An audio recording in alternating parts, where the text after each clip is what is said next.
Assalamu alaikum warahmatullahi everybody. Like I said yesterday, we spoke to the Muslims in Bayt al-Futuh Mosque about what they think about the Ukraine and Russia crisis, and some of them suggested, why not take this message to the public? Now we're here today in Sutton High Street right now, and we've got the same videos that we mentioned in the first episode, the messages of His Holiness. We're going to be showing these messages to the public and see what they have to say. All right, let's go. Afternoon, sir. Hi there. Sorry, if you've got a minute. We're just out here on Sutton High Street today. We're basically showing people messages of a world leader with regards to the Russia and Ukraine conflict. Would you be willing to watch a short video of his message first, and then we'll have a quick discussion about it quickly? Yeah, sure, why not? All right, cool. Instead of being consumed by materialism and a desire for power, every nation, whether rich or poor, must prioritize the peace and security of the entire world above all else.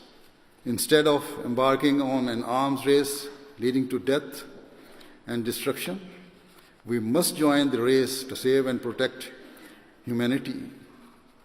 Instead of shutting down borders and ports in warring countries, causing for innocent children to be left starving, we must open our hearts to one another. Knock down the walls that divide us, feed the hungry, and help those who are suffering.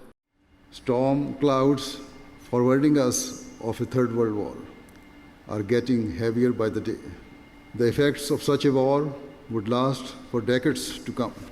Generation after generation of children would more than likely be born crippled or with genetic defects due to the lasting effect of the radiation. Thus, it is the urgent need of the time for mankind to work towards safeguarding our future.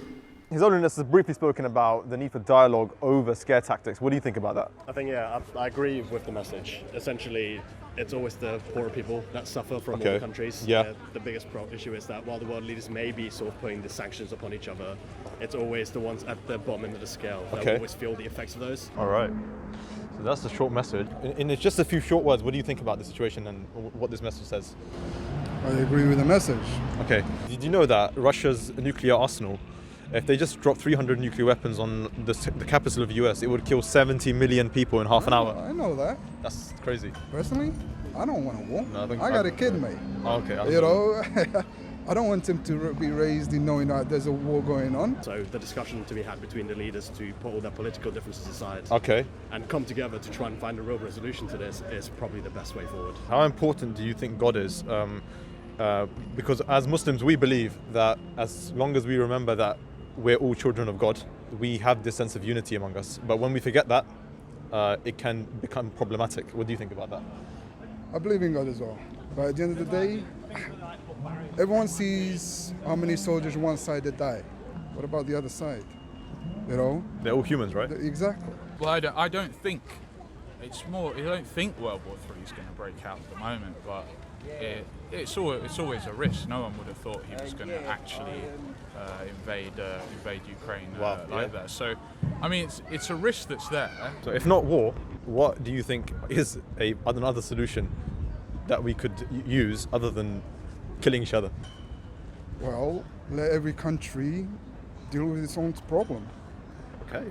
You know, let the Americans deal with their own problems. Okay, that's a really good point. You know, let the Middle East deal with their own problems. What the heck should they go and deal with anything outside? This is kind of unprecedented, so it's I mean, it's a big worry, and obviously the crisis in Ukraine and how much bloodshed there's going to be there. But whether it will spread outside of that, I don't know really. Okay. All right. So you think that conversations should definitely happen, but it shouldn't be about vested interest, but it should be as them coming together as one, trying to solve issues regardless of what their political interests may be. Precisely. The whole point of a government is to take care of its people. Right now, the people seem to be at the bottom end of the scale without any sort of thought or afterthought for them. So they're the ones who are suffering. Soldiers are dying left, right, and centre. So who's really winning from this? It does seem to be just purely political or personal gain rather than for the greater of the good. Cool. Everyone needs guidance. By who though? Can we have a leadership in Islam? We can have a leadership, but no one wants to. No one wants to. No one wants to do it. You know the message that I just showed you? He's the worldwide head. Do you think that there could be any way that the Muslims could unite under one leadership? It would be nice, right, to have a leader who was not afraid. And it would be. By electing one person to be a leader of any kind, everyone looks up to him to do the right thing. Yeah. All right, guys, so we've now shown a number of people the message of His Holiness Hazrat Mirza Masroor Ahmad, may Allah be his helper. We've had mixed reactions, but one thing's for sure, the message is now out there, and now we've tried it, and we want you to help us with this mission as well. We're now going to be, over the next days, posting videos and threads of messages of His Holiness with regards to the nuclear tensions in the world right now. We would like your support and your help to forward this message to as many people as possible. We'll be back for more videos later. Until then, Assalamu alaikum wa rahmatullah, and peace be upon you all.